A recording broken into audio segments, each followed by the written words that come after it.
Catherine et les siens ont dû fuir Paris révolté et se réfugier en Bourgogne. La jeune fille y séduit le tout-puissant duc Philippe. Mais au hasard des chemins, Catherine rencontre Arnaud de Montsalvi, capitaine du roi Charles, et en tombe amoureuse. Ensemble, ils vivent le martyre de Jeanne d'Arc, au cours duquel leur amour éclate enfin. Traqués, mais réfugiés chez Jacques Coeur, Arnaud et Catherine se marient la nuit de Noël. Poursuivis par les gens de la Trémouille, ils s'enfuient et cherchent refuge à Montsalvi. Catherine attend un enfant pour la plus grande joie d'Arnaud. Bonheur trop court. À la suite des mauvais traitements subis aux mains de la Trémouille, Arnaud a contracté la lèpre. Pour Catherine, c'est la fin de tout. Cependant, la reine Yolande, qui veut abattre la Trémouille, envoie frère Étienne chercher Catherine. En chemin, elle rencontre Jacques Coeur et lui remet le diamant noir pour qu'il le vende, ce qui n'empêche pas la Trémouille de s'emparer du joyau. À Angers, la reine Yolande et Tristan l'Hermite préparent leurs armes. On décide que Catherine, déguisée en bohémienne, s'introduira avec Sarah dans le château d'Amboise, où se trouvent la Trémouille et Gilles de Rais. Au camp des Tziganes, Catherine, sous l'effet d'une drogue, s'abandonne à Féraud, le chef qui veut l'épouser. Mais la précédente favorite, Dounisha, refuse de se laisser évincer et provoque Catherine en duel. Les deux femmes se battent. Quand survient Gilles de Rais, qui reconnaît Catherine et l'emmène. Il compte sur elle pour reprendre le diamant à la Trémouille. Je veux le diamant d'Amaravati. Je comprends. Mais comment se fait-il que ce diamant se trouve entre les mains du grand chambellan?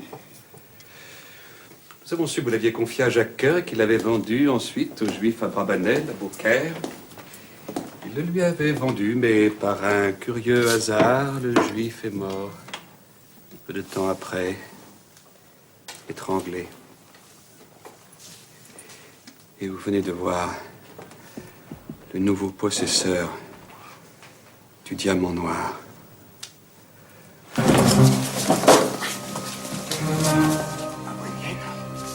Mais tu es une fille du diable.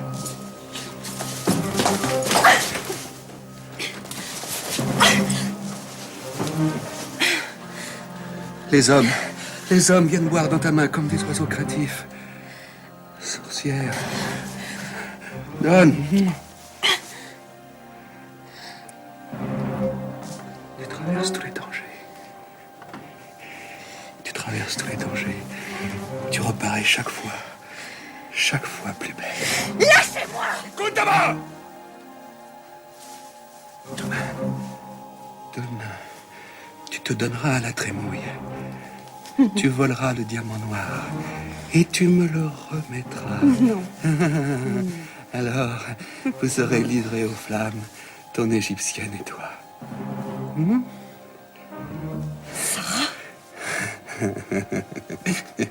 Tu espérais sans doute que je laisserais courir. Elle est en mon pouvoir, quelque part dans ce château. Et si tu refuses de m'obéir, cette fois-ci, elle sera brûlée. Je te le jure. Et toi avec. Que réponds-tu? C'est bien. J'obéirai. Mais je vous préviens, Seigneur Maréchal. Ce diamant porte le malheur avec lui. J'espère qu'il ne vous épargnera pas. Garde pour toi tes malédictions.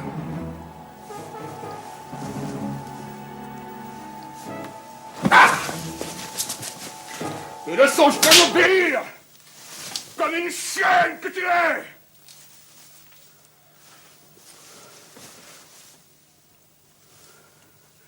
Je te reverrai ce soir. Attends.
Qui es-tu? Où vas-tu?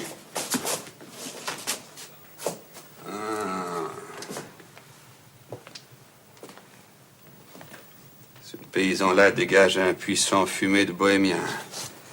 Qu'est-ce que tu viens faire ici, Ribaud? Cherchez ce que vous m'avez pris, messire maréchal. Tchala et ma femme. Ta femme? Elle? Eh bien, puisqu'elle est ta femme, je vais passer avec toi un marché honnête. D'homme à homme. Je la garde ici 2 jours pleins, ensuite je te la rends.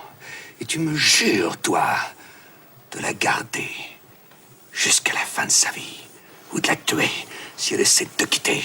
Et que ferez-vous d'elle pendant ces 2 jours? Quelle question? Ou bien tu es idiot, ou bien tu me prends pour un imbécile. Elle sera à moi aujourd'hui, au grand chambellan demain. Ensuite, elle sera à toi.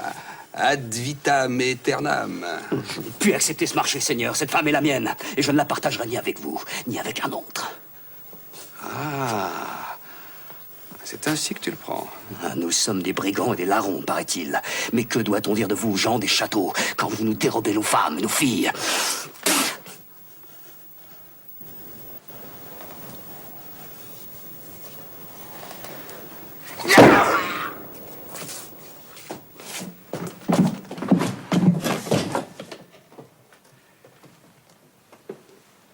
Dommage.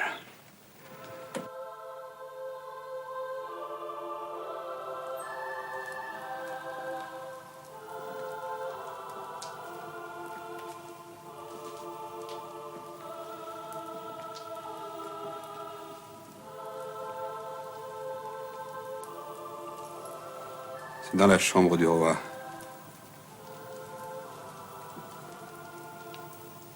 C'est beau, n'est-ce pas? Rien au monde n'est plus beau que la musique. Des voix d'enfants.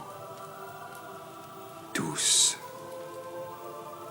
Pures. Cela vous brise le cœur. Si tendrement. Ah! Mais le roi n'aime pas les voix d'enfants. Il les trouve trop aigus. Il les trouve trop aigus pour ses grandes oreilles d'âne.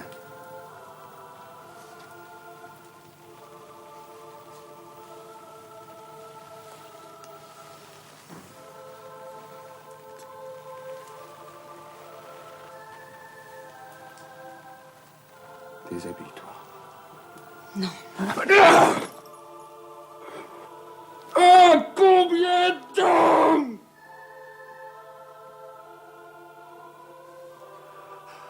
Combien d'hommes as-tu montré donner ce que tu me refuses?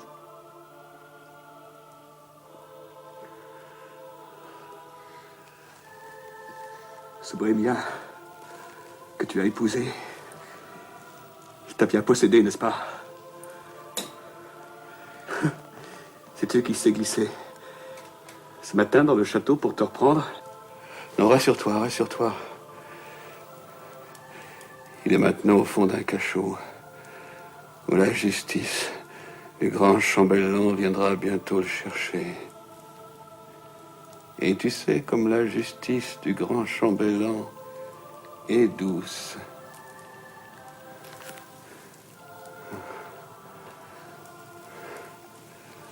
Ferraud même.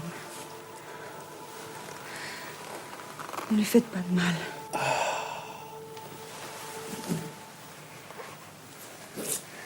Mais c'est que nous sommes très pointilleux sur l'honneur de nos femmes, Catherine. Dans notre monde, cet homme t'a prise par contrainte, sans doute. Alors, il mérite d'être puni. Et toi, tu vas m'accorder de ton plein gré la même faveur qu'il t'a arrachée de force. Déshabille-toi.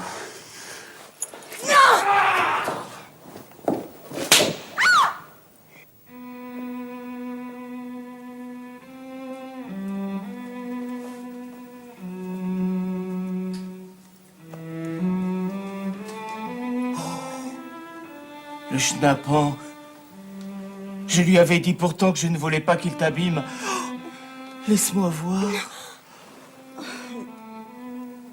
Seigneur, par pitié, ne me touchez pas.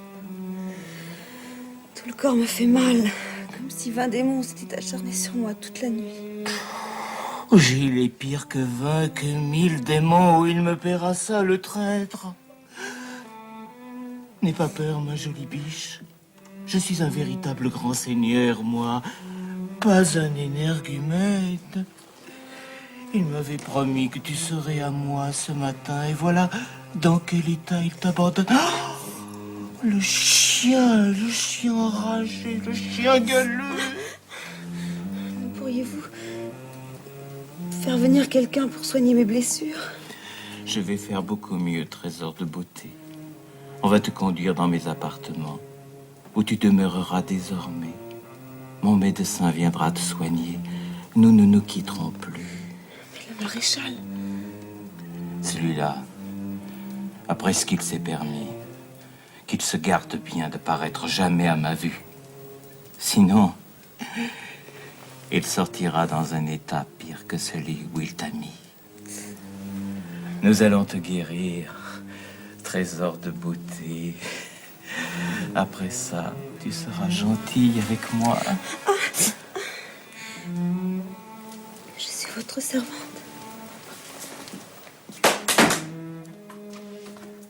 Emmenez cet enfant chez moi. Prévenez mon médecin. Et qu'on lui donne tous les soins que réclame son état.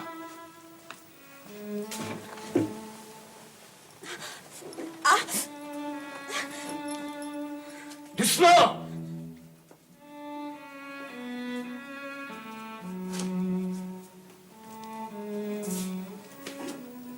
En vérité, le cousin Gilles commence à m'inquiéter. Ô belle, ma tant belle, je suis ton chevalier. Ne me sois point cruelle, tu me vois à tes pieds. Le corps partout me brûle d'amour pour ta beauté. Mon cœur, comme une bulle, est bien près d'éclater. Souffre que ma voix grêle ton ouïe vienne flatter. Ô belle, ma tant belle, aime-moi tout entier.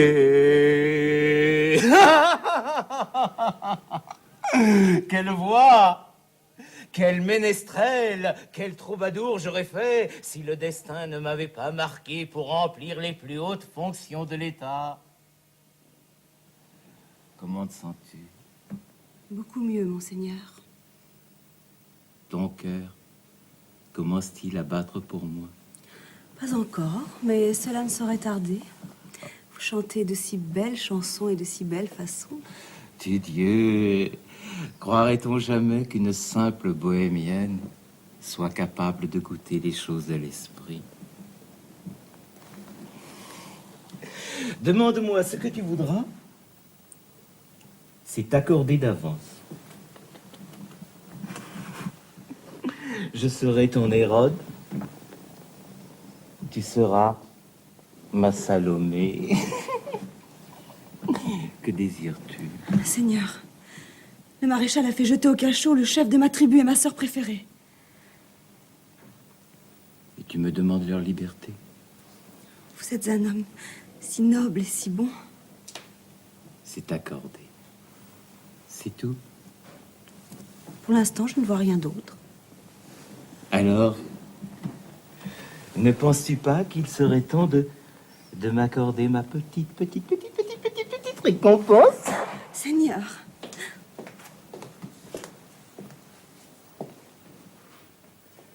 Seigneur maréchal, quelle affaire urgente vous amène chez moi à cette heure? J'ai appris que vous aviez enlevé la bohémienne dans mes appartements. Je venais vous en demander raison. Ne pouvez-vous attendre que je vous l'amène? Pour vous laisser le temps de la rendre encore un peu plus présentable, vu l'état où vous l'aviez mise? Vous m'aviez promis de me la livrer intacte. Elle n'est pas si mal en point. C'est vous qui le dites. Croyez-moi, mon cher cousin, sans vouloir me mêler de vos affaires personnelles, vous filez un mauvais coton. Il y a un messager pour vous, monseigneur. Un chevaucheur du duc Jean de Bretagne. Tiens, faites-le entrer.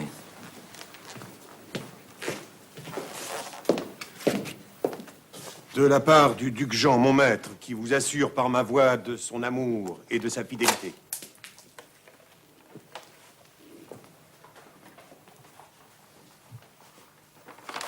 Vous êtes breton? Oui, messire maréchal. Je suis le chevalier qui dut le bec de Créac, pour vous servir. Je crois connaître tous les gens de Monseigneur le Duc. Je ne vous connais pas. Moi, je vous connais bien. J'étais à Vannes l'an passé quand vous avez rendu visite à Monseigneur. Allez vous rafraîchir et vous restaurer, chevalier. Vous aurez tantôt ma réponse à votre maître et vous pourrez vous remettre en route aussitôt. Je demeure à vos ordres, Monseigneur.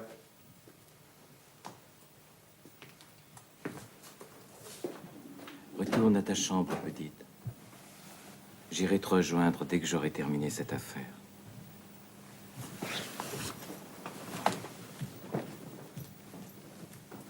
Étrange affaire, en vérité, mon cousin, et qui vous concerne.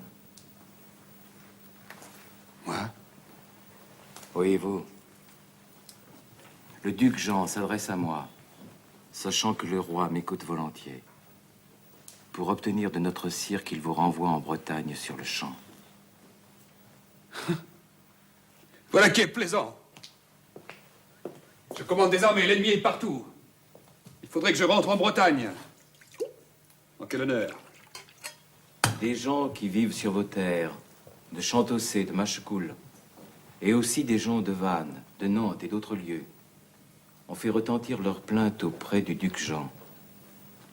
Ils prétendent que leurs jeunes enfants vous ont été confiés pour devenir pages et qu'ils ne les ont jamais revus.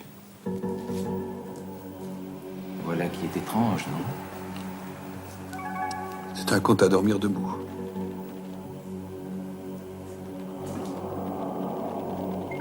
Retournez en Bretagne sur le champ.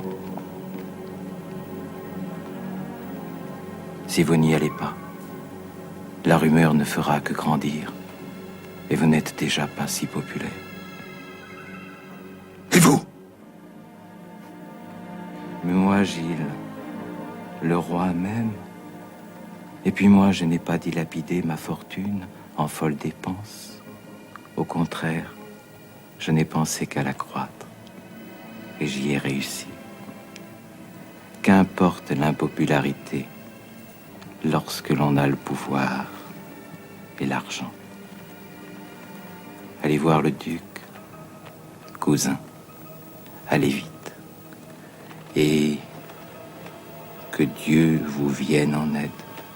Dieu ou l'autre, à vous de choisir.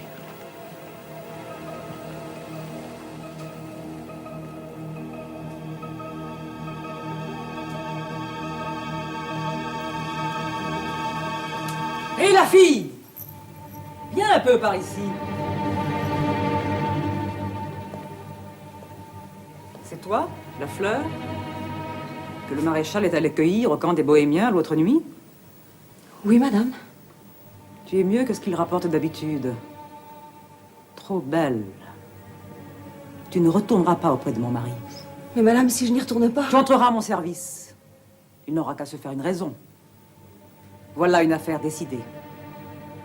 Je vais m'habiller pour dîner avec le roi. Viens m'aider.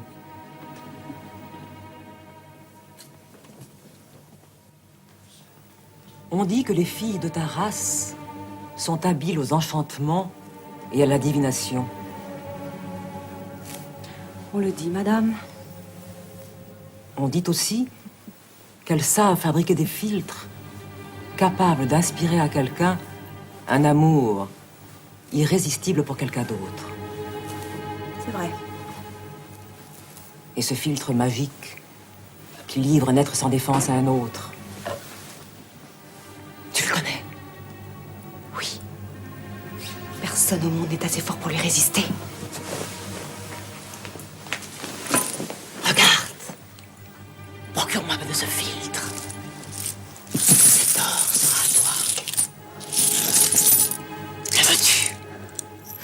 Mais il faut que je retourne au campement pour le chercher. Tantôt après dîner, je te donnerai une escorte. Et tu iras chez les tiens. Et mes archers te ramèneront. Ne craignez rien. Je me plais beaucoup ici et je reviendrai avec ce que vous désirez. Mais pour que le filtre produise son effet, il me faut le nom de la personne à qui vous le destinez. Pourquoi?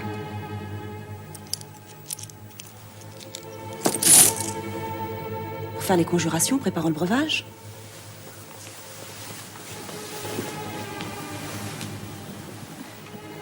Sinon, vous risquez de ne pas obtenir ce que vous espérez.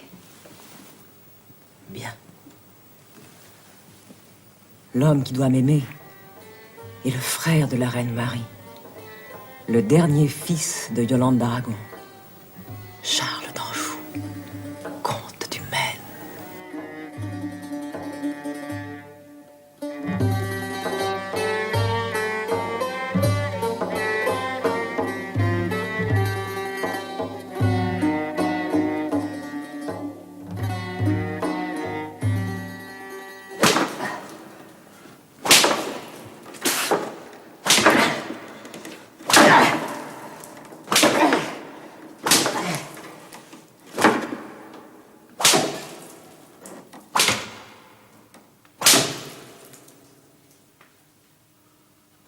Eh bien, pourquoi t'arrêtes-tu, Marot? À peine 100 coups? Tu es fatigué?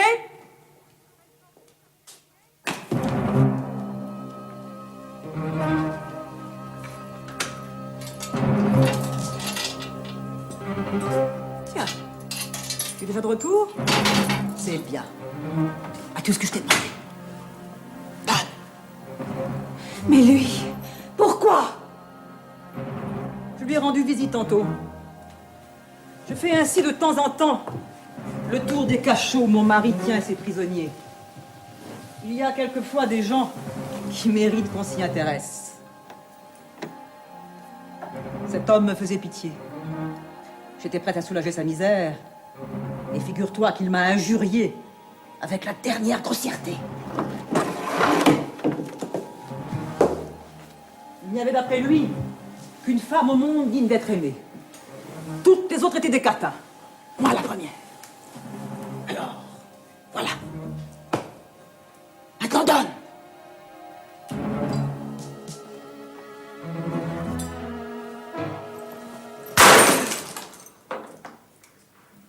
Alors, tu as trouvé le moyen de te crêper le chignon avec ma femme? Mais quelle mouche a donc piqué? La comtesse me pardonne toutes mes maîtresses. Mais il ne faut pas la provoquer. On m'a parlé d'un certain flacon que tu avais brisé à ses pieds. Oui. Elle avait fait fouetter à mort le chef de ma tribu que vous m'aviez promis de libérer. Oh, j'étais très occupé en ce moment. Je n'ai pas eu le temps de m'en soucier. Ma femme a pris de court. Oh, je vois très bien ce qui s'est passé. Souviens-toi que j'ai toujours été bon avec toi, ma colombe. Alors, dis-moi que contenait ce flacon. C'était un filtre d'amour que votre femme m'avait réclamé. Un filtre d'amour. Eh oui, il arrive un moment où une femme a besoin de recourir à ce genre d'artifice. Surtout une femme entreprenante comme la mienne. Et à qui était-il destiné ce filtre? La comtesse ne me l'a pas dit. Allons donc. Mais non. Mais c'est un breuvage très puissant, qui rend celui qui le boit comme un jouet dans les mains de celui qui l'a donné. La comtesse désire arracher un grand secret à l'homme qu'elle aime. Le secret d'un trésor caché. Un trésor? Qu'est-ce que c'est que ce trésor? Je ne suis qu'une pauvre fille, mais j'écoute et je comprends bien des choses. Chez moi, en Orient, on parle encore de ces moines soldats qui gardaient le tombeau du Christ à Jérusalem. Ils étaient très riches. Quand ils sont rentrés en France, il paraît que le roi les a fait massacrer. Les Templiers. On raconte que leur chef a caché leur trésor avant de mourir. Et qu'il y a en certains lieux des signes qu'ils ont laissés pour le retrouver, mais que seuls pouvaient comprendre. L'homme qui intéresse Madame la Comtesse connaît le sens de ces signes. Mais où sont-ils seulement ces signes? Dans un château où le chef de ceux que vous appelez les Templiers a été enfermé avant de mourir. Jacques de Molay a été enfermé dans la grande tour du Temple à Paris. Non, c'est ça? Ce n'est pas Paris. C'est au bord d'une rivière. Et celle que vous appelez Jeanne la Pucelle y a rencontré le roi. Chinon. Oui, je crois que c'est ce nom-là. Les signes sont gravés sur les murs d'une très grosse tour. Le donjon de Coudray. Jacques de Molay y a été enfermé, c'est vrai. Mais cet homme, sur lequel ma femme a des vues si extraordinaires, comment s'appelle-t-il? Je vous jure que je ne sais pas. Mais si vous allez à Chinon, vous n'aurez qu'à la surveiller, elle vous mènera à lui. Merveilleux. Mais sais-tu que tu es rudement intelligente pour une fille de rien? Joliet! Monseigneur, ne m'oubliez pas, je vous en supplie. Ne crains rien. Mais surtout, pas un mot de tout ça à personne, sinon... je t'étrangle de mes douces mains.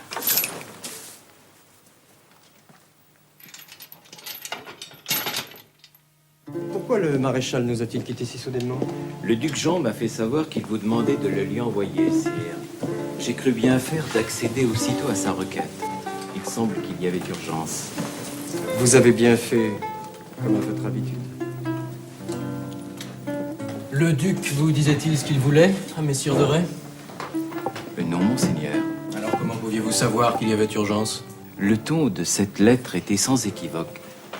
Monseigneur le dauphin veut-il connaître le fond de ma pensée? Là, ce serait une joie pour moi, mais je crois que c'est aussi impossible que de connaître le montant précis de vos revenus. Oui, allons. Enfin, dites toujours. Eh bien, le maréchal a dépensé le plus clair de sa fortune en folles dépenses. Il en est réduit à se débarrasser de ses biens pour payer ses dettes. Et le duc Jean souhaiterait acquérir Chantaussé qui est à vendre. C'est une terre admirable. Et son château, l'un des plus beaux que je connaisse. Après Chinon. Chinon? Je croyais que vous détestiez Chinon. Moi, sire? Oh, non, ceux qui ont prétendu cela en ont menti. Chinon, au contraire, est un de mes séjours préférés. Un de vos séjours? Mais Chinon est à mon père, pas à vous que je sache. Oui, allons. Monseigneur le dauphin a raison de me reprendre, sire. Je vois là l'esprit logique et sagace qu'il a hérité de vous. Si je dis l'un de mes séjours préférés, monseigneur, ce n'est certes pas que je m'attribue la possession de Chinon. Bien, vous me rassurez, j'ai cru un moment que Chinon aussi était passé en vos mains. Monseigneur, de quoi me croyez-vous donc capable? Si j'aime Chinon, c'est parce que je pense, tout comme les meilleurs capitaines du royaume, que c'est la forteresse la mieux défendue de France. Mais notre château d'Amboise est bien défendu aussi, me semble-t-il. Je ne voudrais pas contredire le dauphin, mais qu'il me permette cependant d'avancer qu'Amboise n'est pas aussi sûr qu'il le pense. Hier encore, on a arrêté un bohémien qui s'était introduit à l'insu de toute la garde et qui portait un poignard. Qu'est-ce qu'il voulait? Assassiner quelqu'un, sans doute, monseigneur. Il se dirigeait vers les appartements du roi. Il est étrange qu'on ne nous en ait rien dit. Je voulais être sûr des intentions du bohémien. J'ai fait interroger ce maraud, mais il est mort sous le fouet sans avoir desserré les dents. Si Amboise est aussi peu sûr, pourquoi restons-nous ici, comte? Mon Dieu, sire, il y a des jours où je m'en fais le reproche.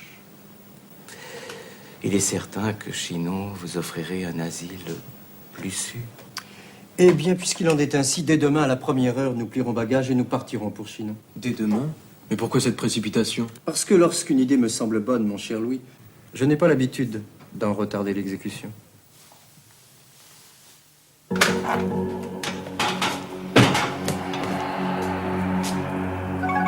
Alors, la belle fille, te voilà moins faraude que tantôt.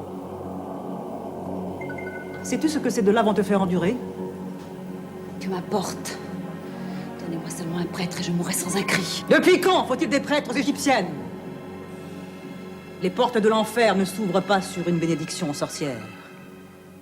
Et les adoratrices de Satan vont rejoindre leur maître, sans le secours de personne. Et vous, croyez-vous seulement à Dieu ou à diable? Oui, Ribaude. Dieu m'a donné la beauté, la fortune et la puissance. À toi, le diable a donné cette figure et cette jeunesse impudente. Mais tout ça va disparaître en quelques instants. Dis-moi, comment les sorcières supportent-elles la torture? Avec plus de cœur qu'une femme de votre étoffe, sans doute. Insolente!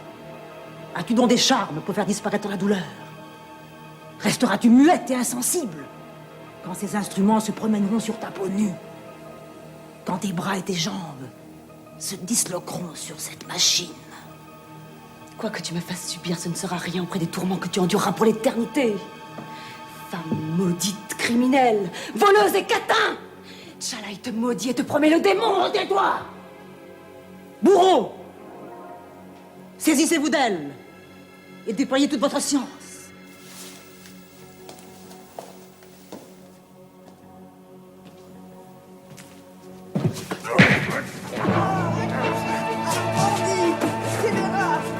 Qu'est-ce que vous faites? Ah, qui êtes-vous? Au secours!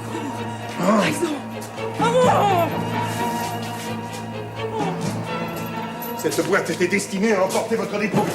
Nous l'avons réservée à un meilleur usage. Prenez vite ce manteau. Et quittons ce séjour enchanteur. Mais pas sans avoir salué notre charmante hôtesse. Tu n'auras pas le plaisir de m'entendre crier sous la torture, Ribaude. Mais la promesse que je t'ai faite, sois sûr que le diable la tiendra. Allons.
Bonjour, Sarah. Déjà sorti? Comme ça, quelle idée? C'est une idée qui en vaut une autre. Tiens, je n'avais pas remarqué qu'il poussait des roses après le mur de notre auberge. Elles sont belles, n'est-ce pas? Très belles. Inutile de demander de qui tu la tiens. Je ne sais pas, je viens de la trouver là, devant la fenêtre. Mais je suis presque certaine que c'est lui. Ah, parce que tu es déjà à dire lui quand tu parles de lui. Mais comment veux-tu que je dise? Je sais pas. Messire de Brézé, par exemple. Dis-moi, Catherine, quel effet te fait-il au juste, ce beau damoiseau? Mais ce n'est pas un damoiseau, Sarah.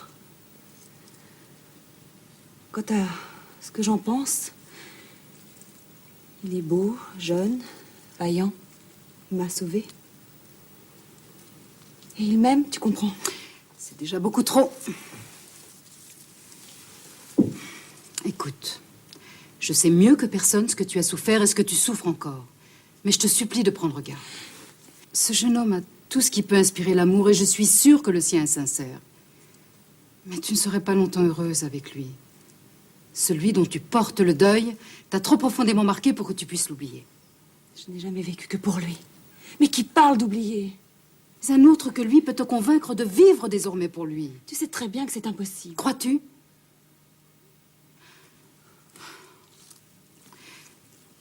Mais si je savais que ton cœur ne risquait rien, je te laisserais aller vers ce Brézé. Quelques nuits d'amour te feraient du bien, sans doute. Mais saurais-tu en rester là? Non. Ta nature est trop entière. Et si tu te détournais du malheureux qui endure son calvaire là-bas dans sa léproserie, je suis sûre qu'il en mourrait. Oh, et puis après tout, ce serait peut-être une délivrance pour vous deux. Tais-toi, Sarah.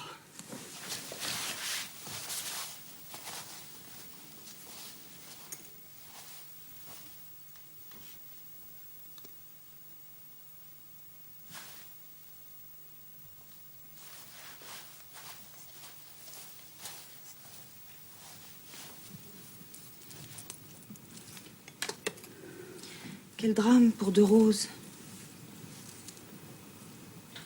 Tiens, mets-les dans l'eau.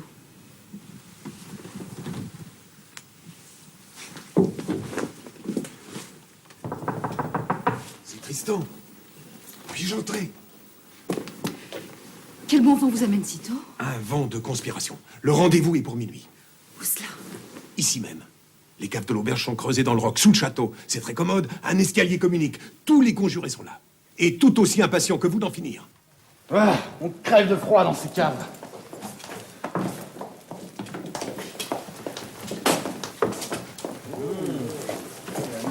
Mes seigneurs, vous pouvez saluer la comtesse de Montsalvi, qui a accompli l'exploit que nous jugions naguère impossible.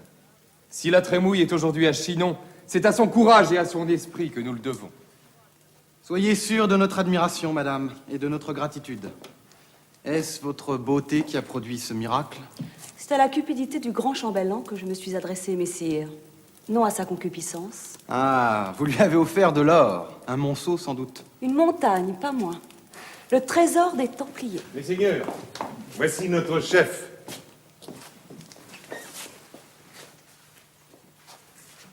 J'ai bien plus de plaisir à saluer la comtesse de Montsalvi que je n'en ai eu jadis à rencontrer Catherine de Brazé, belle dame.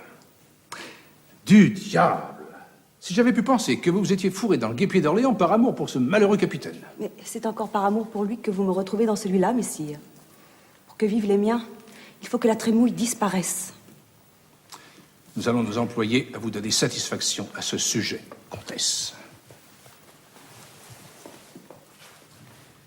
Messieurs, la Trémouille n'aime pas beaucoup ce château, trop habité par l'ombre de Jeanne. Il n'y restera pas longtemps. Le connétable nous donne carte blanche, vrai, messire l'ermite? Entièrement vrai. Bon, parfait. Nous bénéficions de deux circonstances favorables. La dispersion des soldats dans un château aussi vaste et le fait que j'en sois gouverneur. Ce qui me permet de déambuler sans éveiller les soupçons à la tête de n'importe quelle troupe. Avez-vous les soldats? J'ai 50 hommes cantonnés dans la forêt. Ce sera suffisant. Demain à minuit, j'ouvrirai la poterne la plus proche du donjon aux loges de la Trémouille. Quand vous serez à pied d'œuvre, nous surgirons à votre rescousse. Nous nous mettrons d'accord sur un signal. Quel est votre plan? Mon lieutenant, Olivier Frétard et moi-même écarterons les hommes du donjon. Le roi n'y loge pas? Non. Il loge dans la tour du milieu. Et la reine, qui est des nôtres, lui demandera de passer la nuit avec elle, ce qu'il ne refuse jamais. Le plus grand danger viendra de la clarté de la lune. Il ne faut absolument pas que les sentinelles qui circulent sur les remparts nous aperçoivent. Veillez donc à ce que vos hommes ne portent aucune armure pouvant allumer des reflets. Les armes. La dague. Le sire de Rostébinin et moi-même écarterons les hommes du donjon. Brézé, Cotivy, et vous, Tristan, y monterez pour exécuter la Trémouille. Et moi?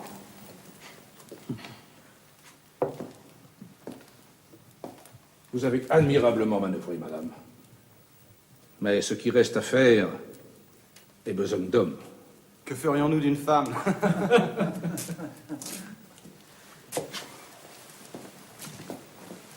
En cette circonstance, je refuse d'être considérée comme femme.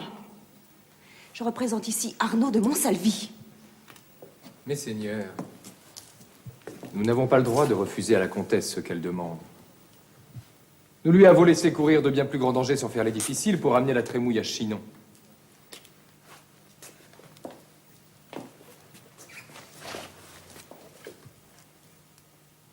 Brézé, vous avez raison. Et c'est justice. Allons, Cotilly, c'est moi qui parle et c'est vous qui buvez. Donnez-moi cette cruche et emplissez-en d'autres. On meurt de soif. Mes amis morts au scélérat.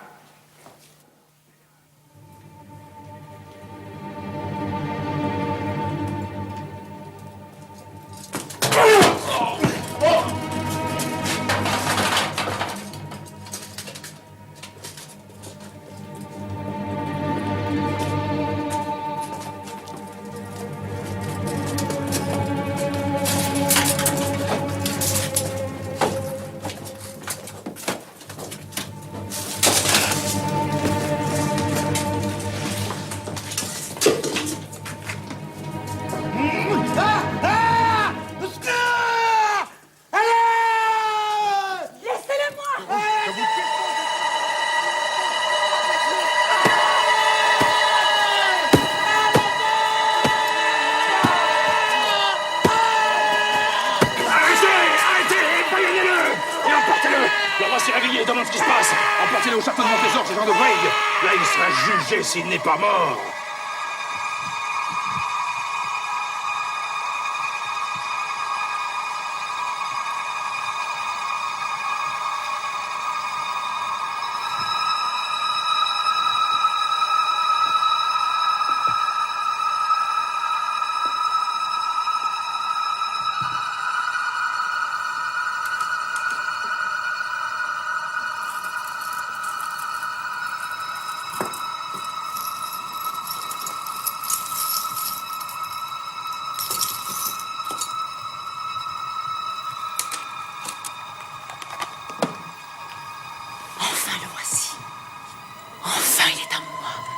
À moi seul. Ce diamant m'appartient, comtesse. Donnez-le-moi. Allons. Va-t'en de là, mon garçon, je ne te connais pas. Moi aussi, tu me connais. Regarde-moi bien. On m'appelait Tchalai. Et après, tu seras pendu tôt ou tard. Non, je ne serai pas pendu. Et toi, tu vas mourir.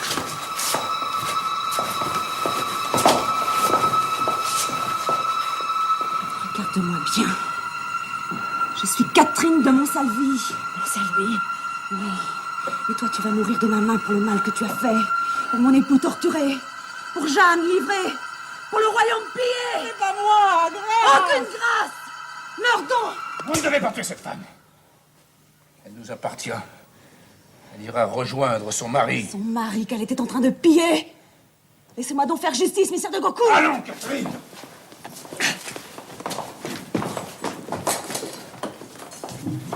Cette fois, tu ne m'échapperas pas.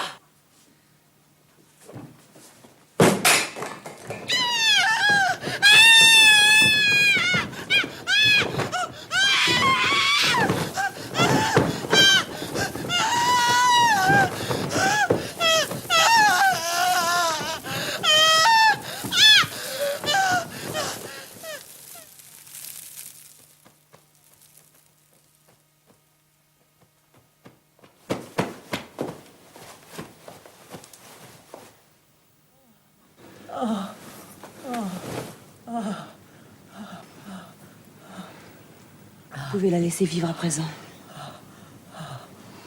Elle porte son âme sur son visage.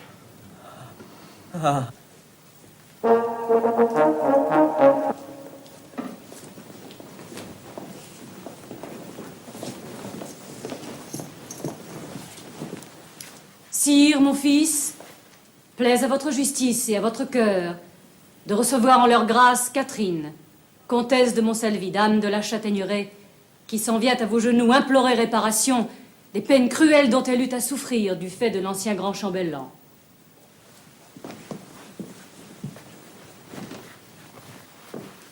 Justice, sire.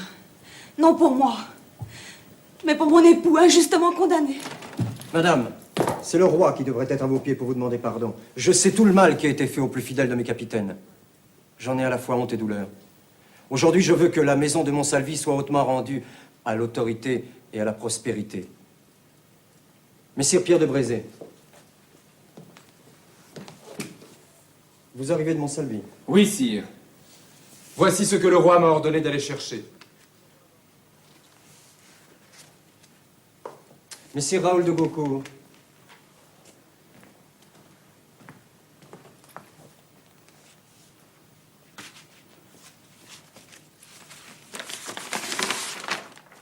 Nous, Charles VII du nom, par la grâce du Dieu Tout-Puissant, roi de France, ordonnons que l'édit punissant pour félonie très haut et très noble seigneur Arnaud, comte de Montsalvi, seigneur de la Châtaigneraie, soit à jamais caduc. Ordonnons que le dit écrit soit déclaré faux, mensonger et perfide, et que, comme tel, il soit détruit ce jour-d'hui, sous nos yeux, par l'amas du bourreau en signe de flétrissure.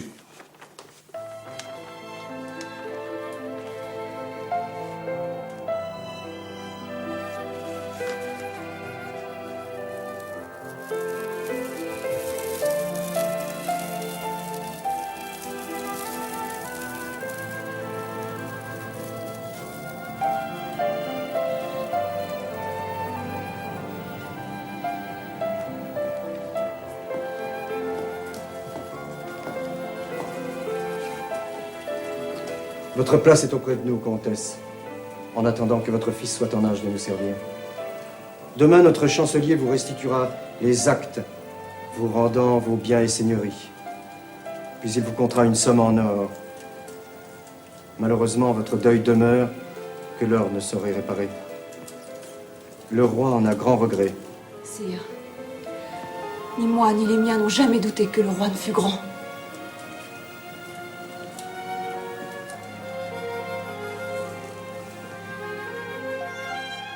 Vous désirez me parler de près, dirait-on? Oui. Je veux voir vos yeux. Où est-il, Catherine? Qu'est-il devenu? Comment, Bernard? Ne le savez-vous pas? Mon mari est mort pour tous. Je n'en crois rien. Méfiez-vous, seigneur comte. Vous touchez là à une blessure encore fraîche. Je le sais bien. Et je vous en demande 1000 pardons, Catherine. Mais il s'est passé à Carla quelque chose que je ne comprends pas. Hugh Kennedy, que j'ai vu, est muet comme une carpe quand il ne tient pas les propos étrangement vagues. Chacun ici vous traite en veuve. Mais moi, je sais qu'Arnaud n'est pas mort. Je le sens. Et pour ce que j'aime, j'ai le flair d'un loup. Regardez-moi. Rien que votre regard détourné accroît ma conviction. Je vous supplie de me dire la vérité. Je pense que j'y ai droit. Comme Saint-Traille et La Hire, qui est roi en ce moment au nord de la Seine. Eux aussi refusent la mort inexplicable, inexpliquée de Montsalvi. Vous allez l'entendre, cette vérité. Aussi bien vous y avez droit, en effet. Et je vous préviens, Bernard d'Armagnac, cette vérité est affreuse.